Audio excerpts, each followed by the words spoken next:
Nepest is the brand name of these wheels. Now, I've honestly never heard of Nepest, have you? I googled on the internet and there's hardly anything about this brand name. Well, we're going to find out for sure. That's a normal wheel box, not quite as wide, so it's a little bit smaller. The wheels just fit in there, but one thing I noticed is when you put them this way, it's wider. Maybe it's something to do with the way they package it, different than the other companies.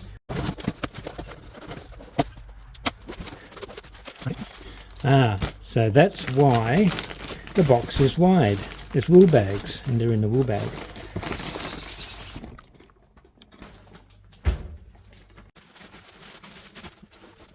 This is actually a really nice wheel bag. It's semi-waterproof and 100% nylon. Of course, the zips are steel. Nice colouring contrast, dark grey with fluoro yellow and the labels on. So the Nepest labels on the zipper tags, on the handles and on the bag itself. It's got 2 zip tags for each wheel. So they're in foam packaging, more foam. Reinforcing pads at the hub axles. And a nice ID tag holder on the backside for travelling. Nice professional looking bag. Surely it's got to be worth $100 to $150 alone. And yes, it comes with the wheel set. Zip compartment, anything in there? Oh yes, something in there. Okay. No other goodies. So we've got some spare spokes, tubeless rim tape, some instructions, a cassette spacer ring and 2 long extension valves for your tubeless in there. Now let's see what really counts. Front one.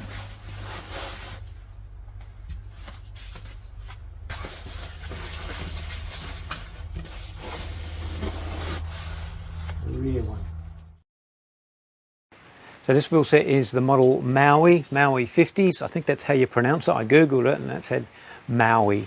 So this is a UD raw paint-free finish. It's quite nice. It's got a satin finish. It's not a glossy and it's not a matte finish. It's sort of satinish. So being raw means you can see imperfections from the finish. They don't go over it with grinding and all that sort of thing, and there's no clear finish, no lacquer or varnish, what you call it, on the outside. It's just the carbon fibre as it is. The valve hole is also just a hole drilled all the way through, no special extra layer up on there by the look of it. However, it's nicely done. The rim bed, very nice, very tidy, and you can see the carbon fibre weaving there on the inside, but you can't see it on the outside, of course, because it's got that UD effect. These holes have been drilled very nicely, very tidy and clean, no shards or extra carbon bits hanging off anywhere on any of the holes. If you ever need to adjust the spoke tension, then you use a 5.5mm hex. The decals on the rim are not decals and they're not stickers. They're actually laser etched. I don't know if you can see it, I'll give you a close up. Laser etched into the surface of the rim, very thin laser etching. So if you want plain rims, you don't want any labels on your rim, you're going to have to sand them off or scratch them off. Not that you really want to do that, that's quite a nice label on itself. So laser etching. Now that's going to last quite some time, quite scratch resistant. The rim width, let's have a look at the width. The inner width, so 19 now. And the outer, you get 28, and of course you've got the depth at 50. Rim shape, they're all starting to look the same now. It's hard to make an individual comment anymore. Whether it's road or gravel, the rims all have that same sort of shape. Maybe they've got it so that they've got the ideal optimized shape and they're keeping it now. So we've got a slightly rounded inside edge there, very slight curve on the wall, and of course the wider now to accept the wider tyres. So it's not a lot to comment on the rim shape. They're all pretty much the same nowadays. Okay, let's have a look inside one of these rims. We're just going to have a look at one, taking the rear rim, because the front and the rear are both identical rims anyhow. They're made the same way. So here's the spoke nipple. First of all, the spoke length is the right length there. As you can see, that's good. Not too long, not too short. There's a big wrinkle right next to the nipple there. That line all the way across from one wall, across the rim bed, and starting to go up the opposite wall. And on the left side, where we're looking, there's another wrinkle there. It comes down from the wall, across the rim bed. See if we can twist the camera around to look how far it goes.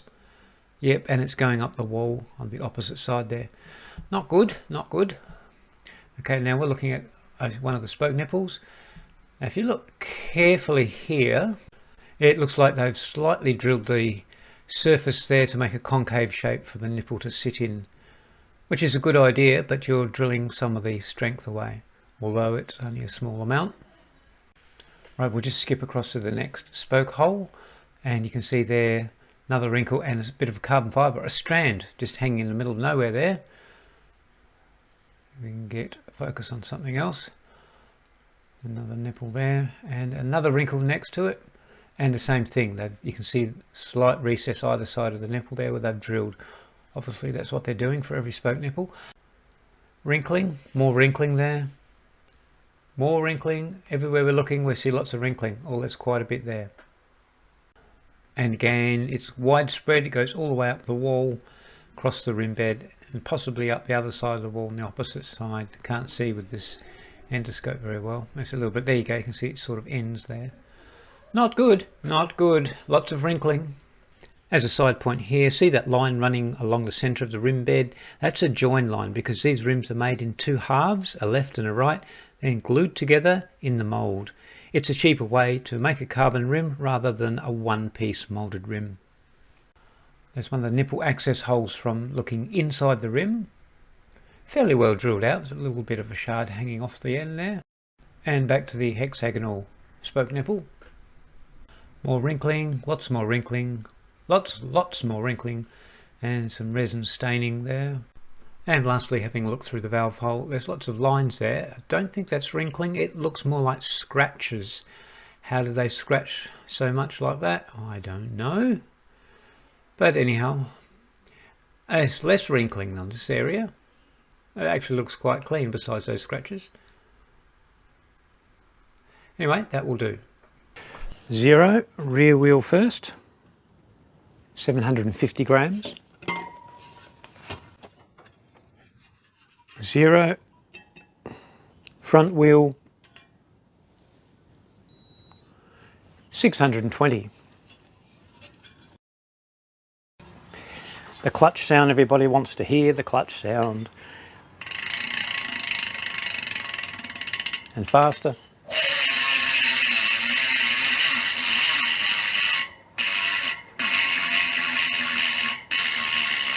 Now why some people like a loud clutch, I don't know. Maybe it's like, oh, listen to my loud clutch, listen to my strong clutch, listen to my fast clutch, whatever you like to think. I think it's nice to have not completely silent clutch, would be nice.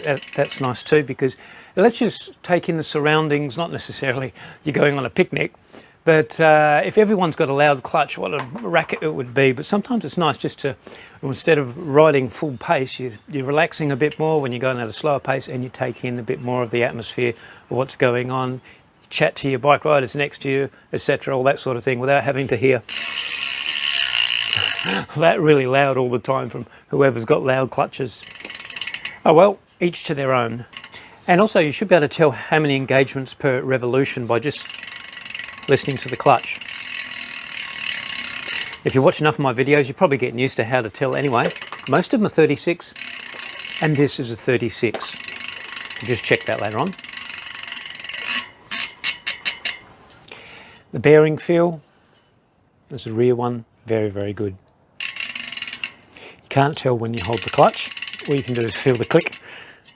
But if you spin it with the clutch spinning as well, then all 4 bearings are rotating. You have to get your mind around that. If you stop the clutch, you're only feeling 2 bearings, the ones in the hub that are going around. Ones in the clutch, the 2 bearings there in your free hub body, are stationary. As soon as you let go of the free hub body, then all 4 bearings are rolling. So at the moment we're filling all 4 bearings. Smooth as. No problem. Try the front wheel. Oh yes. Just a fraction rough. Just a fraction. Just a fraction. Certainly acceptable. Now, just a word on if you get a brand new set of wheels and you do encounter rough bearings, usually on the front wheel, I've had it on a few of them, then what you'll find is sometimes they don't seat them in the factory in the hub properly. They can be slightly out. It's called an angular alignment. If the angular alignment is out, when it's brand new and you feel it a little bit rough, don't panic. Put the wheel in your bike, tighten your through axle up and spin the wheel, and then listen to the bearings or feel the bearings in the bike, which can be difficult. Or you can do that, go for a couple of rides and then take the wheel out and then feel the bearings. And quite often you'll find that the bearings are a lot smoother than when you had them brand new. And that's because when you put them in the bike and tighten up, go for a ride, it pushes the bearings in alignment where they should be or where they're naturally going to sit when you ride your bike.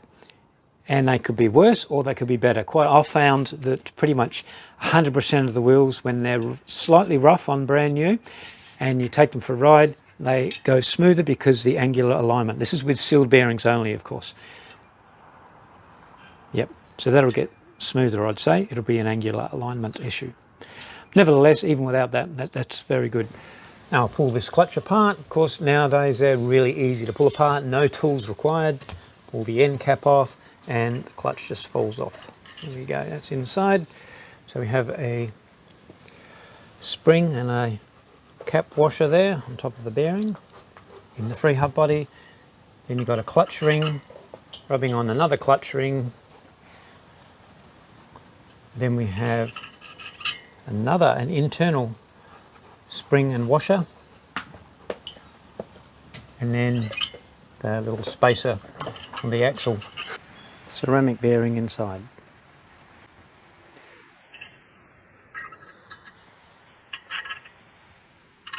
Well, we've got this apart. Of course, if you want your clutch to be louder, then you clean all the grease out of inside of here. Maybe not all of it, but the majority of it. If it's thick and a lot of grease, clean it up and your clutch will be louder, and vice versa. If you want your clutch to be quieter, add a bit more grease to your clutch and it will quieten it down. These clutch rings, you can replace them. They're available on AliExpress if you wear them out. I don't think I've ever seen a worn out one yet. Or you want more engagements per revolution, you want like a buzz sound, then you can go for maybe a 50, I think it's a 54 tooth. So when you spin your clutch, you've got buzz or buzz. And I think there's a 48 and then there's a 36 available. It's not necessary to have a lot of engagements per revolution on the road bike, maybe mountain biking or trail biking, yes, but not road biking. 36 is what we've always had and is perfectly fine. So you can buy these clutch rings separately. Bearing replacement, no problem for your hub and for the free hub. They're a standard sort of size, 6808, 6809, not sure, I'll put it on the screen for you. And you can replace them with either steel or ceramic bearings, whichever takes your fancy, whatever you want to do. So standard size bearings, easy to replace in time. Same with dust caps. Some hubs don't have dust caps. On the axle cap here, they've got 2 flanges. As you can see, this one's got no flanges at all. However, in the free hub body there, it has a plasticky, rubbery, soft dust cap over the top front bearing there. So this cap, axle cap, fits nicely in with that. How good that is? It looks pretty good, fairly flush, good tolerance, so it should work quite well. So each hub's a little bit different. So dust caps are important, and not so much the term dust caps, but more water caps, because it's not so much dust that gets in, it's water that will bring it in. So water ingress under your dust cap will bring in dirt at the same time and it'll get inside your bearings. So it's water. So really they should be water caps, not so much dust caps. Anyhow, it's an older term and we stick with it. So if you live in an area where it rains a fair bit, get a fair bit of moisture, then it would be good to make sure you've got good dust caps, and you can put a bit more grease. Take the caps out, put a bit of grease underneath over the top of the bearing and put your cap back on, and the same in your clutch. You could probably put a bit more grease inside there and that'll protect from the water ingress coming in from the outside. So if you live in dry areas though, then not so much of a problem. You can run it a lot drier, because remember, any grease or oil will attract dirt and eventually find its way into the mechanism or into your bearings.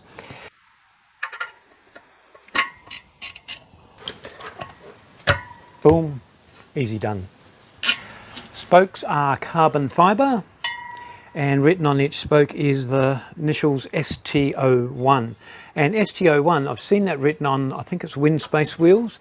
So these are the same carbon spokes that are used on those wheels, and they've been around for a fair while now, so fairly reliable. Now let's have a look. These are not the ultra wide spokes. These are 3mm by 1.4, 1.3, 1.4. So straight pull from the hub, and the nipples are I'd say half into the rim and half not. So you could call that semi-aero if you want to. Instead of being fully in the rim, they're sticking out just a bit but not fully out. Spoke count, there's 2, 4, 6, 8, 10, 12, 14 on the free hub side, and 1, 2, 3, 4, 5, 6, 7 on the disc rotor side. That's for the rear wheel.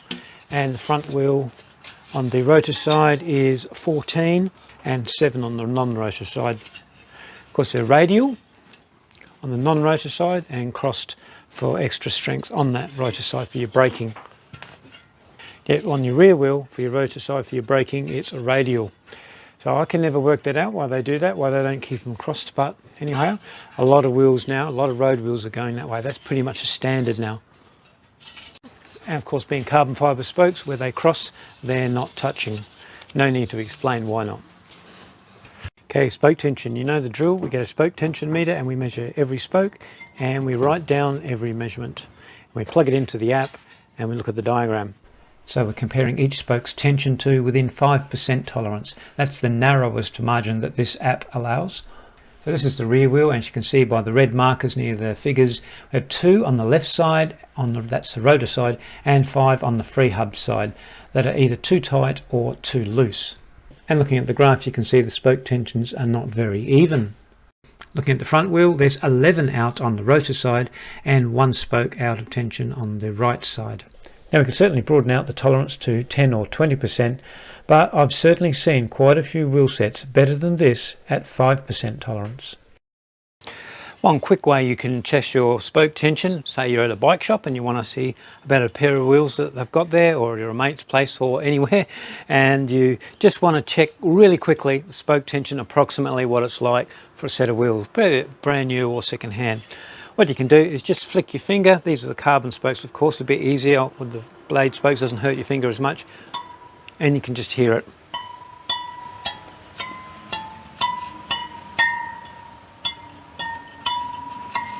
So that's not too bad. The other side.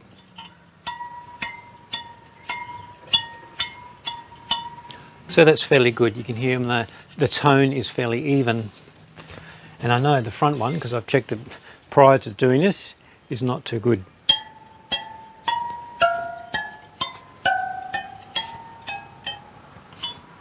Like a detuned piano, it's all over the place, isn't it? Yeah, that really high, really low. On the other side, it's not too bad. So this one's a bit questionable. If you find a wheel like that, it's a bit questionable. Because when you think about it, you've got a perfectly round circle here, a perfectly round circle for your hub flange, and the spokes are evenly put into the rim. So ideally the spokes should be exactly the same tension all the way around. But of course, here they're not on this front wheel. So that's a quick way of testing your spoke tension, just with your finger.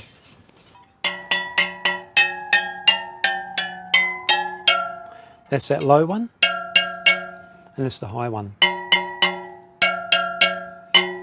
That's a big difference.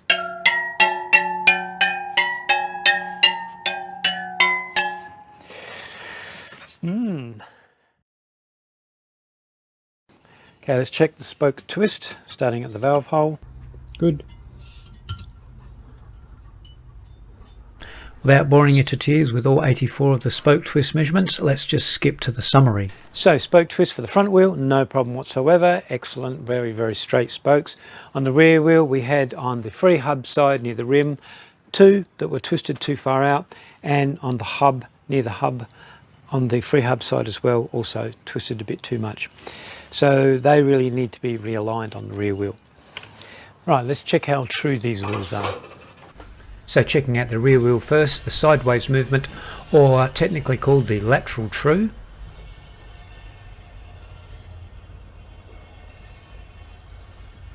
Just to note, the decals are well away from that pickup needle. 18, 19, 19, back to 0 again.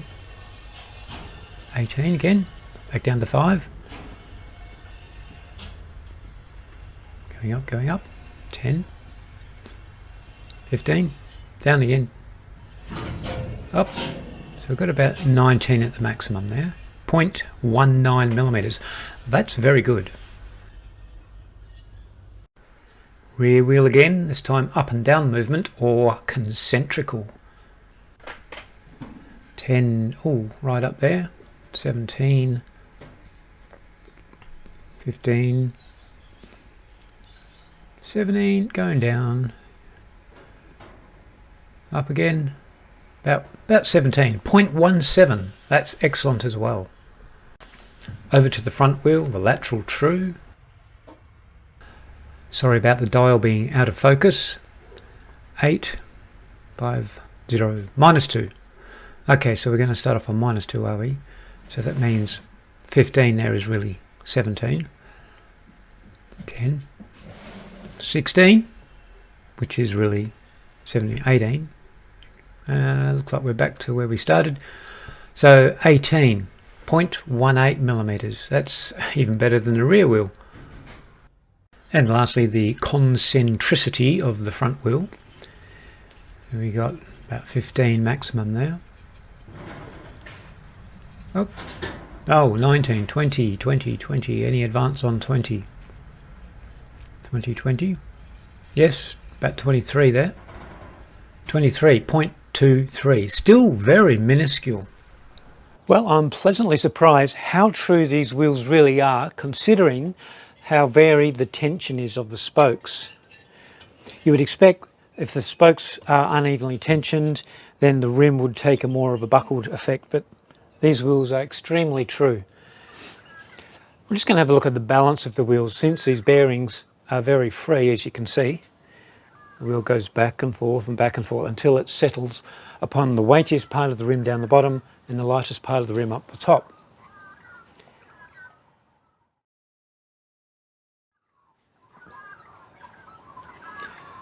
Okay, so the lightest part of the rim up the top actually is the valve hole. The valve hole is right here, and so the heaviest part of the rim is here. So what it is most probably the fact that this has been drilled out on the inside and the outside part for the valve. So you're missing probably, I don't know, 0.5 gram to 1 gram, because you're talking about carbon fibre mixed with resin, and you drill out a hole, 2 holes that size, probably maybe 1 gram. But if your bearings are extremely free, then that will make a difference. So there you go. And of course the valve, when you put your tyres and tubes on, the valve itself, assuming that the tyre is evenly weighted all the way around, and assuming your tube is weighted all evenly all the way around, the valve is quite heavy. So when the valve's up here, then this is going to be the heaviest part of your wheel. And so when you spin your wheel fast, if you're going fast and only fast, then you're going to feel a slight imbalance. Well, you probably won't feel it because of your own weight on the bike. But if you're going extremely fast, maybe anything over 75, 80 k's an hour, down the hill of course, then you may feel an imbalance. If the valve causes an imbalance too much, you may need to add a little bit of weight on this side of the rim to counterbalance. Don't panic about that issue. We're just being ultra particular in this case.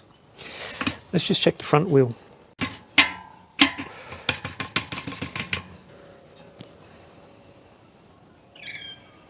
So this is the front wheel. Okay, yeah, the valve hole's up the top. So naturally it wants to fall back to the valve hole up the top. There you go, it's stopped, the valve's actually there. So these bearings are not quite as free as the rear ones. But by the time we put this wheel in the bike, of course, then hopefully it'll help the bearings align a lot squarer. But nevertheless, the valve is up the top. So same issue. So it's pointing to the fact that probably it is the drilling of the valve hole causes the imbalance. But again, don't panic. If your wheels do that, don't panic. You're not going to be falling off your bike getting the speed wobbles or anything just because of a slight imbalance like that. But if you want to be particular and you want your wheels to be perfectly balanced, then yes, you can counterweight it. Well, only one more thing to do. You know the drill. The most important thing, let's ride them. So here's the bike. We'll swap the tyres and tubes, cassette and rotors over to these wheels, put them on this bike, and let's go for a ride. You want to come? Let's go.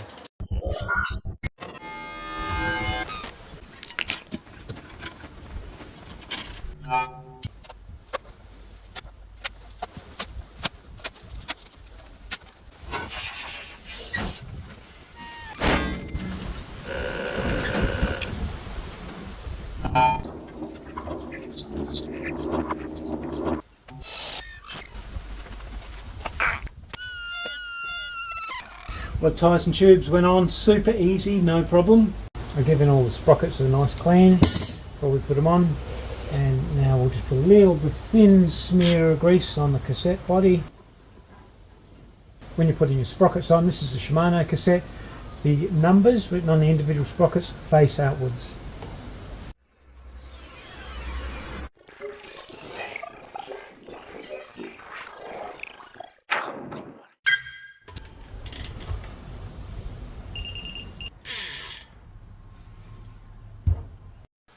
Thin smear of grease on the rotor spline and the lock ring thread.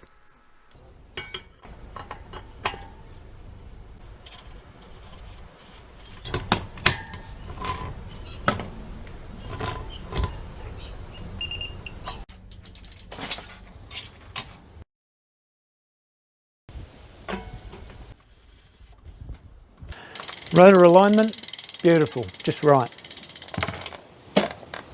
Coming for a ride? Let's go. If you actually watch it, there's printing and the guy on the inside.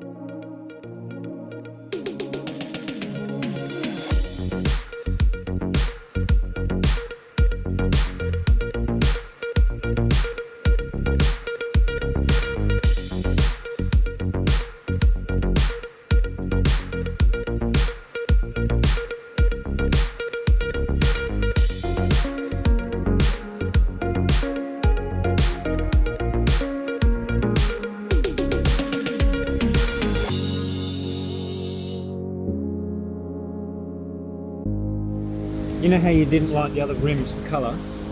Yes. What do you reckon of these ones? Ah, right. Yeah, they're better, but I still like the matte colour if you look at my rim, rather than the shiny black. I reckon still looks better, the matte. These are too shiny, you reckon? Yeah, these are what you call a satin finish. Mine are a matte finish. Yeah. Right. So even the satin or the gloss, never liked it, but the matte always looks really good, I reckon. Yeah. But other than that, you know, all you have to do to these wheels if you want them to make them go matte is get some 800 wet and dry and just go around them and they'll go matte colour anyway, which I've done before. So well, there you go. If you don't like shiny, go over some wet and dry sandpaper, and you can make them a matte finish. Yeah. Will that make them weaker? No, Taking carbon off. There's a whole mill of clear on. Yeah. I don't think they put clear on that. It's a raw finish. Oh, they say that, but it's a resin on. Well, there you go. What do you like for your carbon rims? A matte finish, satin finish, or a shiny finish? What about the decals? Do you like them showy, like white on black, or stealthy, where you can't hardly read what's on there? Well, not much time left in the video, so really quickly, how did they ride? Just fine, just like any other 50mm, as you'd expect. No issues, I've got nothing to complain about. Now, one of our bike riders actually makes carbon fibre bits for sailboarding, and he also repairs carbon bike bits and pieces like your levers and rims and your frame. He'll patch them up. Now, I asked him about these rims and the spokes. I said, what about the tension in the spokes on the front wheel? And we tapped them, and he said, Well, the only thing he can think of is when they make these carbon rims, they can either do it in one piece or they can do it in two pieces, and they join them in the mould. So what he said, when they do that, the cheaper way is in the mould, when they have two pieces. They inside here can be rough, and sometimes the nipple sits a little bit higher, might be a millimetre higher or a millimetre lower. On the carbon fibre inside, it's not as clean finished as a purely moulded under high pressure carbon fibre rim. Excuse my voice, just got back from the ride. So that could explain the fact that some spokes are looser and tighter as they go around. Performance wise, it doesn't seem to make any difference in performance whatsoever. He grabbed hold of my rear stay, my bike like this, and he moved the wheel, and he was expecting some movement. He go, how many spokes in here? 24 by 7. Oh, is that all? And he grabs it and go, oh. No, he made no comment whatsoever. So he was expecting some movement there. But really, they're very strong.